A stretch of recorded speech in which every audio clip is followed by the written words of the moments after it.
تقریباً 500 سال قبل از مسیح کا ایک چائنیز دستاویز ہے جس کے اندر کافی انٹرسٹنگ باتیں ہیں۔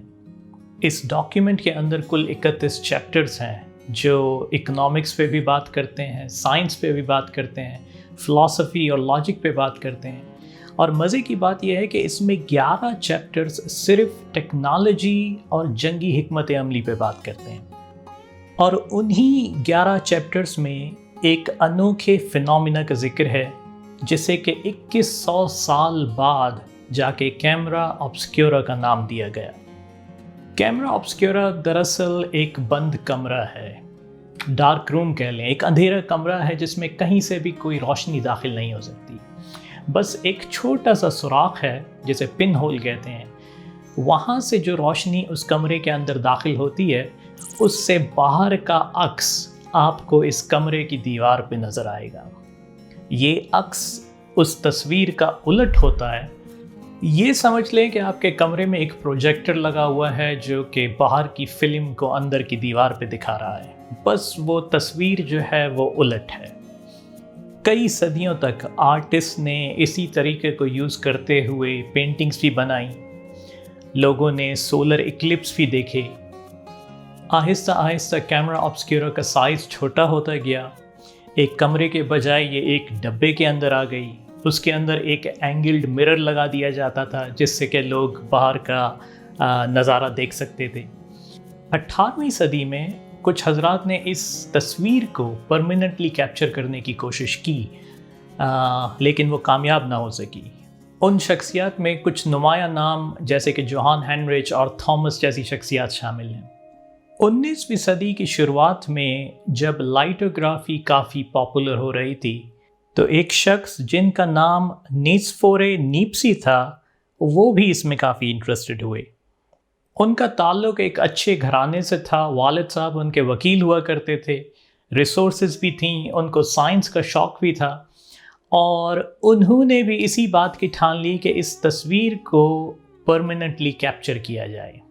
کافی تجربات کیے اور کچھ فوٹو سینسیٹیو مٹیریلز جیسے کہ سلور کلورائڈ کی مدد سے انہوں نے بالآخر ایک پہلا کامیاب تجربہ کیا۔ لیکن مسئلہ یہ تھا کہ جہاں روشنی پڑتی تھی وہ جگہ کالی ہو جاتی تھی، تو ایک اصل تصویر کا نیگیٹو سامنے آتا تھا، اور یہیں سے نام نیگیٹو بھی شروع ہوا۔ تو اس نیگیٹو سے پھر پازیٹیو بنانے کے لیے اسی نیگیٹو کو پھر روشنی سے گزارا جاتا تھا، اور اب کی بار کیونکہ بلیک ایریا جو ہے وہ لائٹ کو بلاک کر رہے تھے تو پھر وہ اصلی امیج جو ہے وہ سامنے آتا تھا۔ دوسرا مسئلہ یہ تھا کہ یہ ایک فوٹو سینسیٹیو مٹیریل تھا، تو جب اس تصویر کو آپ باہر روشنی میں نکالیں گے تو وہ پورا کا پورا دوبارہ بلیک ہو جائے گا۔ بہرحال انہوں نے اپنی کوششیں جاری رکھیں اور 1825 میں وہ پہلی بار ایک پرماننٹ تصویر بنانے میں کامیاب ہوئے۔ انہی شروعاتی تصاویر میں سے کچھ آج بھی محفوظ ہیں۔ یہ تصویر فرانس کی نیشنل لائبریری نے 4.5 لاکھ پاؤنڈ میں خریدی تھی 2002 کے اندر۔ 1833 میں ان کی وفات ہوئی، اور افسوس کی بات یہ ہے کہ اس وقت ان کی مالی حالت اتنی خراب تھی کہ ان کے جنازے کے پیسے بھی میونسپل جو سٹی میونسپل ہوتی ہے اس نے ادا کیے تھے۔ بہرحال اس کے بعد کی کہانی آپ کے سامنے ہے، نئے سے نئے کیمرہ آتے گئے، کمپنیز نئی سے نئی کیمرہ بناتی گئیں، فلم کیمرہ سے ہم ڈیجیٹل کیمراز کی طرف موو ہوئے، DSLR سے ہم مررلیس کیمراز کی طرف موو ہوئے، جدید سے جدید لینسز آتے گئے، ٹیلی فوٹو آتے گئے، چھوٹی سے چھوٹی چیزوں کو شوٹ کرنے کے لیے میکرو لینسز آتے گئے، کلرز کی سائنس، لینسز کی سائنس، اور ترقی ہوتے ہوتے آج یہ وقت ہے کہ ہر شخص اپنے جیب میں ایک موبائل رکھتا ہے جس کے اندر بھی آج کل 2 3 کیمراز ہیں۔ ان ساری باتوں کو دیکھتے ہوئے تو یہی لگتا ہے کہ کیمرہ کا سائنس سے بہت گہرا تعلق ہے۔ صدیوں کی سائنسی ترقی، سائنسی ایجادات کی وجہ سے یہ کیمرہ بنا، یہ تصویر بنی، تو کیا اسی کیمرہ سے نکالی ہوئی تصویر بھی سائنس کا حصہ ہی رہے گی یا آرٹ کہلائے گی؟ اگر آپ اداکاری پہ نظر ڈالیں یا رقص پہ نظر ڈالیں تو معلوم ہوتا ہے کہ باتیں کافی سمپل ہیں. کسی شخص نے اداکاری کی یا رقص کیا، آپ کو پسند آیا اور وہ ایک آرٹ کا حصہ ہے. لیکن اگر آپ میوزک کو دیکھیں یا پینٹنگ کو دیکھیں تو وہی سوال دوبارہ سامنے آتا ہے. میوزیکل انسٹرومنٹ کے اندر بھی ایک پوری سائنس ہے. آخر یہ گٹار کی کیز بجتی کیسے ہیں، یہ کس طرح ساؤنڈ پروڈیوس کرتی ہیں. پیانو کے اندر کیا سائنس ہے، کس طرح یہ کی پریس کرنے سے یہ آواز باہر آ رہی ہے. لیکن جب ایک موسیقار انہی کیز اور اسی گٹار کو بجاتے ہوئے ایک سنگیت یا سانگ کریٹ کرتا ہے تو کیا وہ آرٹ ہوتا ہے یا سائنس کا حصہ ہی رہتا ہے.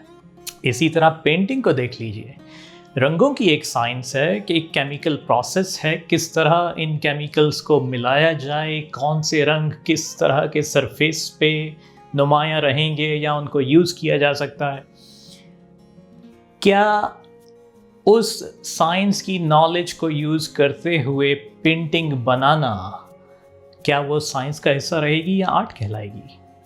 جب آپ کی نظر لیونارڈو کی بنائی ہوئی مونا لیزا پہ پڑتی ہے تو کیا آپ اسے سائنس کہتے ہیں یا آرٹ کہتے ہیں؟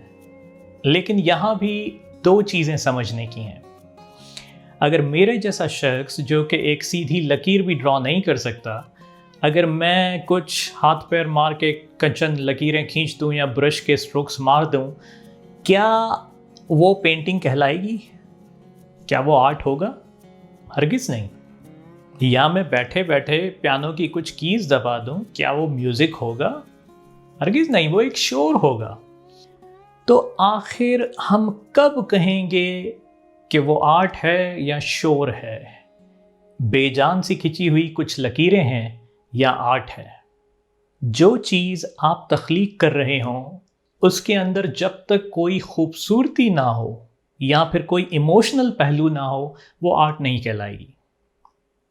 آپ نے کوئی گانا سنا، کچھ ماضی کی یاد آ گئی، ٹوٹے ہوئے دل کی پرانی باتیں یاد آ گئیں، ہاں واقعی آرٹ ہے. آپ نے کوئی تصویر دیکھی جو آپ کو خوبصورت لگی، آرٹ ہے. تو آپ کو اپنی امیجینیشن اور اسکلز کو یوز کرتے ہوئے جب تک آپ کوئی ایسی چیز تخلیق نہیں کریں گے جو یا کہ خوبصورت ہو، ایستھیٹک ہو، یا اس کے اندر کوئی ایموشنل پہلو ہو، وہ آرٹ کا حصہ نہیں بنے گی. نمبر 2، آپ کو یہ جاننے کی ضرورت نہیں ہے کہ یہ رنگوں کے کیمیکلز کس طرح کام کر رہے ہیں، یا میوزک کریٹ کرتے ہوئے بھائی یہ پیانو آخر آواز کس طرح نکالتا ہے. اس سے آپ کو کوئی غرض نہیں ہے. اس کے پیچھے کیا سائنس ہے چھوڑ دیں اسے. بس آپ کو اسے یوز کرنا آنا چاہیے. اس کے پیچھے کی سائنس سے آپ کو کوئی سروکار نہیں ہے. کہنے کا مطلب یہ کہ آپ ایک بہت ہی اچھے آرٹسٹ ہو سکتے ہیں بنا سائنس کے اصولوں کے. اسی طرح آپ ایک بہت اچھے فوٹوگرافر بھی ہو سکتے ہیں اور آپ کو یہ جاننے کی ضرورت نہیں کہ کیمرہ اصل میں کام کس طرح کرتا ہے. آپ کو صرف اپنی امیجینیشن اور اپنے اسکلز یوز کرنے ہیں. آپ کو کیا چیز دکھانی ہے، کیا چیز نہیں دکھانی، کیا چیز فریم کے اندر رکھنی ہے، کیا چیز فریم سے باہر نکالنی ہے، کس طرح کی لائٹنگ آپ پیش کرنا چاہتے ہیں، کیا ایموشنز دکھانا چاہتے ہیں، کیا رنگ دکھانا چاہتے ہیں. یہ ساری چیزیں آپ کو ایک آرٹسٹ بنائیں گی. ہاں اگر آپ کو سائنس کا بھی علم ہے تو وہ آپ کے ایڈوانٹیج میں کام کرے گا. بہت سارے ایسے فوٹوگرافر ہیں جو بہت ٹیکنیکل ہیں، جو سائنس کو پہلے رکھتے ہیں، آرٹ کو بعد میں رکھتے ہیں.